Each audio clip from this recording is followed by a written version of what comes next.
While we're talking about some earnings candidates, let's decode the numbers of Black Box. And we have the pleasure of having the management in the studio with us. Mr. Sanjeev Verma, the Executive Director and CEO of Black Box, joining us on the show. Mr. Verma, hi, good afternoon, and thanks for your time. You know, it's largely been an inline set of numbers for you in Q4. Margins have also more or less stayed stable. Talk to us about what is the kind of visibility that you have for the top line as well as your margins as we head into FY27. Okay, I think we do not have a quantitative guidance yet, but from overall margin perspective, first, of course, we have always said we want to be at 10%. We are exiting this year at 9%. Q4 was better than that. So we expect our 27 to be tracking at about 10%. From a growth perspective, of course, I think we have had a very good year. From a booking standpoint, we crossed a milestone of $1 billion worth of booking. Very, very strong backlog. So expecting reasonable growth, high teens, 15-20% would be reasonable for us to see in fiscal 27 from a growth perspective organically. So the upper band of that guidance, 20%, is something that we should be working with? That's what we are focusing on. Okay, so that sounds good. And let's talk about the order book and the order backlog. I believe you have a backlog of $792 million. And basis the kind of geopolitical disruptions that we've seen in FY26, a lot of your order book had spilled over into FY27. So what's the execution timeline over here, and how much of your order book in terms of new wins as well as what's spending from the previous year is executable within FY27 itself? Okay, so I think our order book is a composition of our managed services, annuity, and projects. Projects clearly are long-term and an average between 2 and 3 years' time. So at a beginning, I mean, ballpark, between 50 and 60% of the backlog usually flows back into the year, and the balance goes back into the next fiscal year. So that's one. From a revenue standpoint, we have a backlog which is fairly strong, 60% more than previous year, so that should flow in reasonably well. And more importantly, we're looking at this current year, which is fiscal 27, to have a very robust booking as well, which will also flow into our revenues for this year. So a combination of a backlog that we have and a robust booking that we expect in starting Q1 and going beyond tracks us to where we want to be from a revenue standpoint of growth, tracking at 15-20%, and of course, getting to our margin goal of 10%. So that's how it will play out. Okay, and very recently, Mr. Verma, you've completed the acquisition of the Brazilian company. And from the management commentary, we gather that 500 crores of annualized revenue is what you're expecting to see. By when can we see these operating benefits or the synergies to start kicking in from this acquisition? So from a revenue standpoint, we start kicking it from the month of May. We announced it's the first May acquisition. So we'll get about 11 months of that in the current year.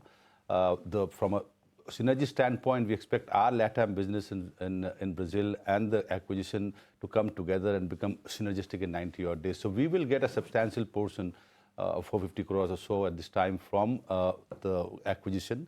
But more importantly, the synergies of coming together would bring us better yield in 27 and 28. So starting very soon, we'll see it in this quarter itself. But more importantly, being a large network integrator, we expect growth in the next year or two from a combined business coming together. Okay, that's on the top line. Talk to us about what the EBITDA margin contribution is going to be from this acquisition. If I'm not wrong, this number you're looking at is in the range of around 9%? Yes, I think it will be accretive at or about the same target. Our goal is to see synergistically we can take it to 10. So that's what the focus is.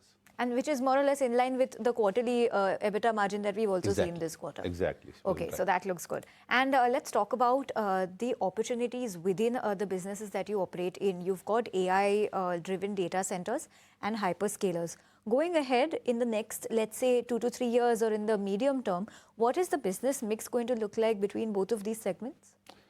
I think one is dependent on the other. So AI infrastructure is largely, it feeds into the hyperscale data centers. And of course, all of the infrastructure that we see today worldwide will transform into AI infrastructure, be it airports, be it transportation and stuff like that. So I think it's fairly synergistic. From fiscal 27 onwards, we expect a substantial contribution, close to 20% or more, coming in from our AI-led infrastructure and hyperscale infrastructure, right, from that perspective. There will also be a pull-through of network integration, refresh into our healthcare business or our business for a bank.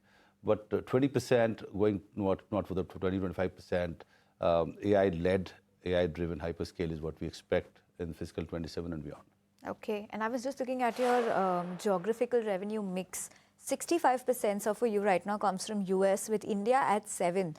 Talk to us about what growth opportunities are you seeing in both markets, and what role do you see India playing in the overall business? From the 7%, how much can India grow now? Okay, I'll take the second one first. I think Sure. India, the opportunity for India, of course, is massive. I think India usually starts late, but starts in full measure. So I think we have talked about AI for the last couple of years, but the real investment is going to start now. With 1.4 billion people currently underserved from a perspective of infrastructure, specifically hyperscaler, huge potential over the next couple of years' time. And of course, Black Box, as one of the global providers for infrastructure, would gain. US, of course, will remain the largest market. I mean, they're talking about building several 100 gigawatts of infrastructure from that perspective. So it serves fairly well for Black Box to be in these both markets. The consequence of doing better in India, of course, overall, we expect the 7% to go to closer to 10 in a full scale when we go to $2 billion worth of business.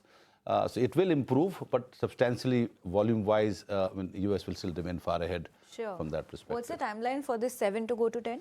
I think we expect between the next 24 to 36 months. Okay, so next 2 to 3 years. Okay, so that sounds good. And Mr. Verma, I understand that given how geographically diverse and how spread across the business is, the Middle East impact might not be too much in your biggest core segment, that is the USA business. But when it comes to digital infra, are you on ground seeing any delay in client decision making on the back of this war? Yeah, clearly Middle East will see some stress with respect to, at the back of this war, with respect to largely about confidence, because this is infrastructure business. Black Box, of course, has a smaller pie overall of 100%. It's fairly small, so we don't expect to see that either in fiscal 27 or beyond getting largely impacted.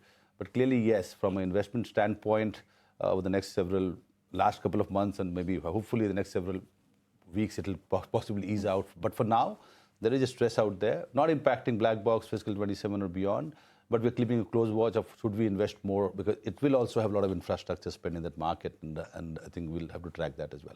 Sure, keeping fingers crossed. And lastly, let's talk about the promoter infusion that we've seen very recently, 200 crore rupees infused by the promoter into the company. How should the street be reading into this? Extremely positive is the word, right?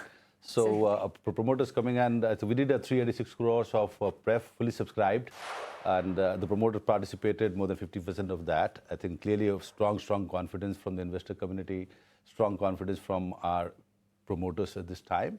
And from a management standpoint, of course, we put our heads down to execute at this time. I think we believe the confidence is coming through, and we want to deliver on that in fiscal 27, but more importantly, to our goal for 2 billion over the next 3-4 years' time. Okay, and lastly, Mr. Verma, before we let you go, AI, cloud, hyperscaler, these are segments that are seeing robust demand globally. In the next 3 to 5 years, where do you see Black Box? I think the next 3 to 4 years' time is the aha moment for Black Box. When, of course, we expect our revenues to triple from where we are at this time, both organically and, of course, inorganically at this time. Track to margin of 10%, if not better, from where we are, and create long-term shareholder value. That's where I see Black Box. Sounds good, a triple revenue and 10% EBITDA margin. So that's what we're looking at, viewers. With that, we're completely timed out on this conversation. Mr. Verma, thank you so much for your time, and thanks so much for such a wonderful conversation. Thank you so much. Thank you.